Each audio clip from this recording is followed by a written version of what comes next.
अध्याय 3 मारुतीची भेट व श्री राज्यात गमन.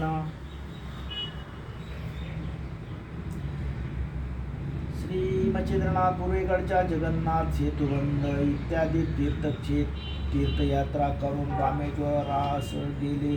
तेथे स्नान करून त्याने अनुष्ठानास बसण्याची तयारी केली. तिथे त्याला मारुतीचे दर्शन झाले. तोच पाऊस पडू लागला म्हणून मारुती राहण्यासाठी दरडी उभा करू लागला. ते पाहून मच्छिंद्रनाथाला आश्चर्य वाटले. तो मारुतीला म्हणाला, माकडा, तू अगदीच मूर्खा दिसतोस. शरीराच्या संरक्षणासाठी तू आता सोय करीत आहेस असे. अरे, पाऊस एकसारखा खूप पडत आहे. आता तुझे घर केव्हा तयार होणार? चोरांनी लुटून नेल्यानंतर दिव्याला वात घालावे किंवा घराला आग लागल्यावर विहीर खणावयास लागावे, त्याप्रमाणे पाऊस पडत असताना तू घराची तजवीज करीतो आहेस. ते ऐकून मारुती त्याला म्हणाला, तू एवढा चतुर दिसतोस तर तू कोण आहेस? तेव्हा मच्छिंद्रनाथ म्हणाला, तुला जती असे लोक कोणत्या अर्थाने म्हणतात? मारुतीने मच्छिंद्रनाथ विचारले. माझा शक्ती प्रताप पाहून लोक मला जती म्हणतात असे उत्तर दिले. त्यावर मारुती म्हणाला, आजपर्यंत आम्ही एक हनुमंत जती आहे असे ऐकत होतो. आता तुम्ही एक नवीनच जती निर्माण झालात. पण ते कसेही असो, मी काही दिवस मारुतीच्या शेजारी राहत होतो, त्यामुळे त्याच्या कलेचा 1000वा हिस्सा मला माहीत आहे. तो वेळी मी तुला दाखवतो. त्याचे निवारण कसे करावे ते तू मला दाखव, नाही तर जती हे नाव टाकून दे. याप्रमाणे मारुती मच्छिंद्रनाथात पोहोचून बोलल्यानंतर त्याने उत्तर दिले, तू मला कोणती कला दाखवणार आहेस ती दाखव. त्याचे निवारण श्री गुरुनाथ करतील. ते ऐकून मारुतीला फार राग आला. त्याने तात्काळ उड्डाण केली आणि विशाल रूप घाटन करून त्याने मच्छिंद्रनाथास कळू न देता त्याच्या अंगावर 7 पर्वत उचलून फेकले. ते आकाश मार्गाने ढगाप्रमाणे येत आहेत हे पाहून मच्छिंद्रनाथाने लगेच स्थिर असं म्हणून वात प्रेत मंत्रशक्तीच्या सामर्थ्याने ते पर्वत जागच्या जागी ठेवून ठेवले. मारुती एकावर असे पर्वतनाथावर टाकीतच होता, पण त्याने त्या एकाच मंत्राच्या शक्तीने ते सर्व पर्वत जागच्या जागी खेळवून ठेवले. हे पाहून मारुती रागाने प्रलय काळाच्या अग्नीप्रमाणे शोभला व एक मोठा पर्वत उचलून तो फेकून मारण्याच्या बेतात आहे हे असे मच्छिंद्रनाथाने पाहिले. मग नाथाने समुद्राचे पाणी घेऊन वायू आकर्षण मंत्र म्हणून जोरात ते मारुतीच्या अंगावर शिंपडले आणि त्याला जागच्या जागी खेळवून ठेवले. त्याचे चलनवलन बंद झाले. मारुतीने वर हात करून पर्वत धरून ठेवला होता. तो हातही तसाच वर राहिला. पर्वत खाली टाकावयाला किंवा पाऊल उचलण्याचेही त्याच्या अंगी बळ राहिले नाही. ते पाहून वायूने आपल्या मुलाला मारुतीस पोटाशी धरले आणि संकटातून सोडवण्यासाठी मच्छिंद्रनाथास विनंती केली. ती नाथाने मान्य करून पुन्हा मंत्रलेले पाणी शिंपडले. त्यामुळे पर्वत आपल्या मूळ ठिकाणी व मारुतीही पूर्वस्थितीत आला. मारुतीने त्याच्याजवळ जाऊन धन्य धन्य म्हटले. वायू मारुतीला म्हणाला, बाबा रे, तुझे या सिद्धा पुढे काही चालावायचे नाही. याने तुला व मला बांधून टाकून अगदी दुर्बल करून टाकले आहे. याची मंत्रशक्ती अफाट आहे. तुला कदाचित वाटेल की मी आपल्याच तोंडाने त्याच्या मंत्रसामग्रीची प्रौढी कशी वर्णन करतो, पण माझी शक्ती ईश्वराच्या हातात आहे आणि त्याने आपल्या शक्तीच्या बळाने देवतांना आपले दास केले आहे. नंतर मच्छिंद्रनाथ मारुतीच्या व त्याच्या पितेच्या पाया पडला आणि आपल्याशी मित्रत्वाने वागण्यासाठी त्याने त्यांची प्रार्थना केली. तेव्हा ते दोघे प्रसन्न मनाने म्हणाले, तुझ्या कार्यासाठी आम्ही उभयत तुला सर्व प्रकारे सहाय्य करून व सुख संपत्ती देऊ. नंतर आपण जती आहोत असे तू खुशाल सांगत जा, असे मारुतीने त्याला वरदान दिले. त्यावेळेस मच्छिंद्रनाथाने मारुतीला विचारले की मी जती या नावाने विख्यात होईल हे ठीक आहे, पण माझ्या मनात एक शंका आली आहे, तिचे आपण निवारण करावे. कोणती शंका आहे असे मारुतीने विचारले. त्यावर मच्छिंद्रनाथाने सांगितले, तू सर्वज्ञ आहेस, मग माझ्याशी विनाकारण भांडण कशासाठी केलेस? तुझी माझी नागाश्वत्थाच्या झाडाखाली पूर्वी भेट झाली होती. त्यावेळेस शबरीविद्येचे माझ्याकडून कवित्व करून तू मला वरदान दिले होते.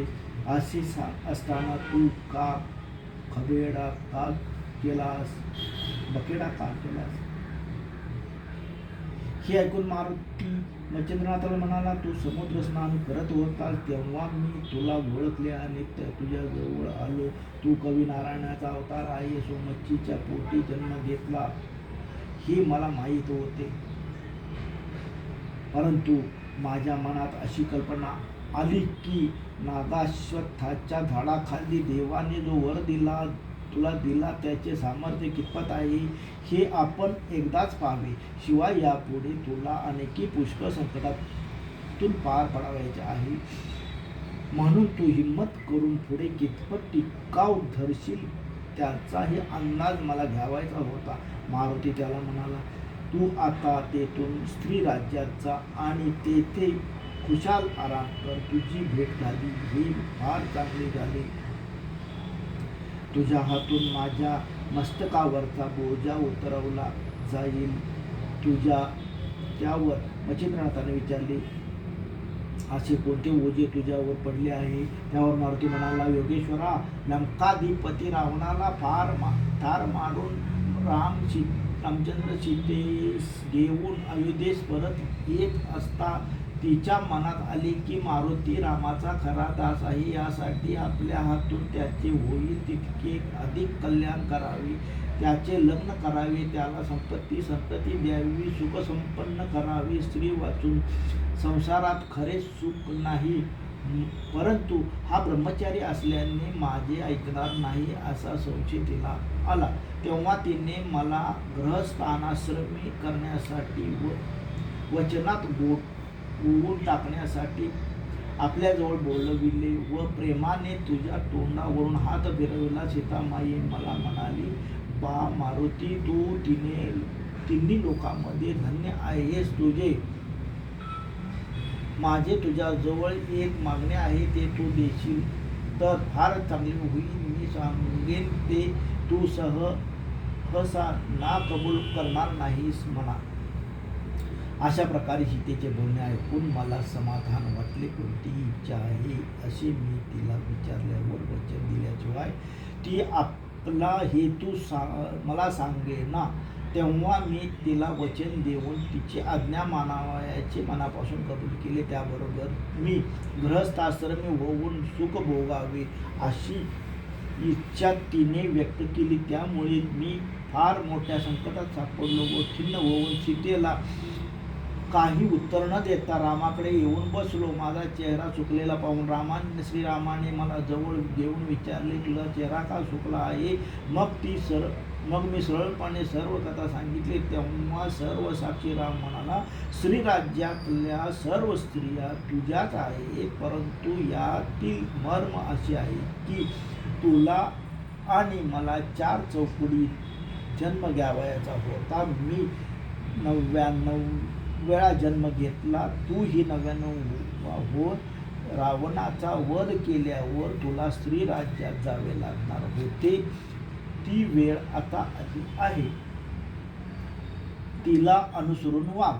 याप्रमाणे सांगितल्यावर मी प्रभू श्रीरामचंद्रांना विचारले, ब्रह्मचर्य व्रत आचरण करण्याचा माझा दृढ निश्चय आहे. मग स्त्री राज्यात जाऊन माझा त्या स्त्रियांना व त्यांचा मला काय उपयोग? ते ऐकून श्रीरामाने सांगितले की तू ऊर्ध्वरेता आहेस. तुझा नुसत्या बुभुकाराबरोबर तेथील स्त्रिया गरोदर राहतील. आता तू आपल्या मनातले सर्व संशय काढून टाक आणि स्त्री राज्यात जा. तुझे ब्रह्मचर्य व्रत बंधणार नाही. श्रीरामचंद्रांनी त्याप्रमाणे सांगितल्यावर स्त्री राज्यात गेलो त्यावेळी तेथे मेनका नावाची राणी राज्य करीत होती. पृथ्वीवर एका ठिकाणी मनुष्य, पशु, पक्षी वगैरे सर्व जातीतील स्त्री पुरुष एकत्र आनंदाने रममाण होतात असे तिने ऐकले होते. तेव्हापासून नाना विचार मनात आणून तिच्या अंगाची लाही होत होती. प्रत्यक्ष मारुतीचा संग घडावा म्हणून ती अनुष्ठान करू लागली. स्वतःच्या शरीराचे मांस तोडून तिने अग्निकुंडात माझ्या नावाने आहुती दिली. अशी 12 वर्षे लोटली. अंगावरचे सर्व मांस संपले तरीही तिचा निश्चय टळेना. तिची खडतर तपश्चर्या पाहून मी तिला प्रसन्न झालो. त्यावेळी माझ्या पायाकडून तिने आपले मनोरथ पूर्ण करावयास सांगितले. ती मला म्हणाली, मारुतीराया, तुझ्या उपकाराने येथील सर्व स्त्रिया गरोदर राहतात, त्यामुळे तू तेथील सर्व स्त्रियांना पती ठरतोस. यामुळे सर्वांना खूप सुख होते. परंतु माझ्या मनात तुझ्याशी प्रत्यक्ष संग करावा अशी आहे. ही माझी इच्छा पूर्ण करावी. मैथुनाची पद्धत तिन्ही लोकात प्रचलित असते. ते सुख आम्हाला स्वप्नातही अनुभवता येऊ नये अशी आमच्या नशिबाची स्थिती आहे. तर ते सुख मला प्रत्यक्ष दे असे तिने म्हटल्यावर मी तिला सांगितले, मी ब्रह्मचर्य व्रत कडक पाळतो अशी माझी प्रसिद्धी आहे. त्यामुळे ही गोष्ट माझ्याकडून कधीही घडणार नाही. माझ्या बहुकाराने तुमची तृप्ती होते तेवढेच पुरेसे आहे. आता तुझी इच्छा पूर्ण करण्यासाठी मच्छिंद्रनाथ येथे येईल. तो तुझ्या मर्जीने वागेल. मच्छिंद्रनाथ साक्षात कवी नारायणाचा अवतार आहे. त्यापासून तुला तुझ्या तपाचे फळ मिळेल असे सांगून मी तिचे समाधान केले. आता तो योग आजच आला आहे. तेव्हा तू तिकडे जाऊन तिचे पूर्ण समाधान कर.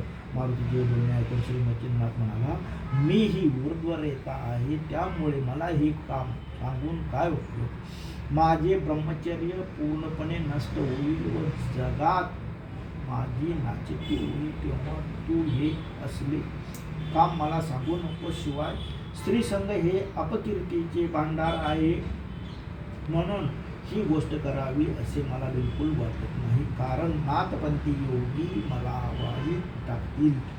श्री मच्छिंद्रनाथाने अशा प्रकारे नकार देतात मारुती त्याला म्हणाला, ही गोष्ट अनादी कालापासून चालत आली आहे. जसे 99 मारुती तसे 99 मच्छिंद्रनाथ असा क्रम चालत आला आहे. त्या तुझ्या पोटी मी नाथ म्हणून पुत्र होईल, त्याची कीर्ती दिगंत पसरेल.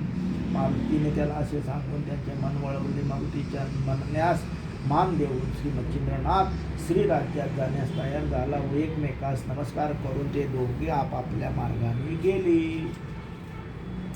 इति श्री तृतीय अध्याय समाप्त. बोला पुंडलिकावरदी वारी विठ्ठल श्री ज्ञानदेव दुकान श्री रेवचंद महाराज श्री ज्योतिर्लिंग महाराज श्री महाराज नमः.